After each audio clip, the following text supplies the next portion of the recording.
The Union Army was driven through the streets of Gettysburg to this hill. They dug in for a defensive fight. And you'll see a lot of artillery on the hill. The Union Army had nearly 100 pieces of artillery here and all the support personnel here on the hill. Over the course of the battle, there may have been 20,000 Union soldiers on this hill and nearby.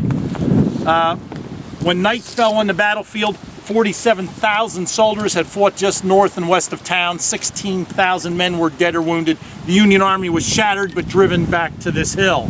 Reinforcements arrived in the night, and the battle resumed with great ferocity on the 2nd and 3rd days of July 1863. On July 2nd, 1863, Robert E. Lee attacked both flanks of the Union line at Little Round Top, about 2 miles south of here, and Culp's Hill, which is just to the east. The Confederate Army attacked both flanks, hoping like a pair of pliers to crush the Union position that had positioned themselves on these hills in kind of a horseshoe or fishhook shape. At the end of the second day, 68,000 men fought, including night fighting here on Cemetery Hill. 22,000 men were dead or wounded. On the third day of the battle, having attacked both flanks of the Union line, General Lee launched a frontal assault with fresh Virginia troops under the command of George Pickett. Pickett's charge, involving 12,000 Confederate troops, attempt to break Union lines just south of here. In 45 minutes, 5,000 Southern soldiers were dead or wounded when they walked directly into Union artillery in a bloodbath. When the battle was over, 51,000 men were dead or wounded or captured as a result of the battle, including the men from Illinois. When the battle concluded, Robert E. Lee retreated from Gettysburg. The men in those Illinois cavalry regiments got back on their horses and pursued Lee over the distant mountains.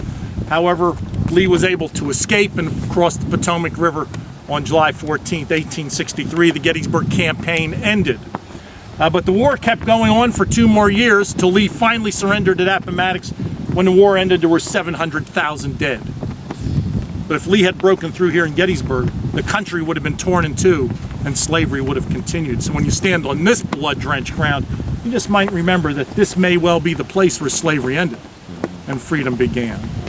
And Abraham Lincoln was well aware of it when he came to Gettysburg 4 months after the battle. There were dead everywhere, and they began burying the dead on the battlefield. But with winter coming, they wanted to have a ceremony to honor the Union soldiers. So they went out to the battlefield and they removed the bodies of all the Union soldiers and brought them here to Cemetery Hill in October and throughout the winter of 1863 and 64. This was a cornfield at the time of the battle, and in November of 1863 they were burying soldiers here on this field.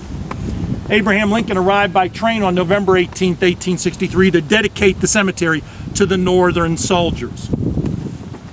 Southern soldiers, their bodies were later removed and buried in cemeteries in the South. This is a cemetery just for Northern soldiers, and the soldiers from Illinois are buried right in front of me. 6 bodies. Other Illinois soldiers, I suspect, are in the unknown plots. If you look to your right, those small markers with numbers and not names are the unknown. Of the 3,500 Civil War soldiers buried here, 979 are completely unknown. And I suspect some of the Illinois soldiers from the 82nd Regiment, from the 8th Illinois, and the 12th are among the unknown here on Cemetery Hill. Abraham Lincoln arrived by train on November 18, 1863, spent the night at the home of Attorney Wells, finished the Gettysburg Address there. The principal speaker at the cemetery dedication was a man named Edward Everett from Massachusetts. He had been the Secretary of State and the President of Harvard University. He came here on November 19, 1863, and before a crowd of 15,000 people here on Cemetery Hill, he spoke for 2 hours. And we don't remember much about what he said.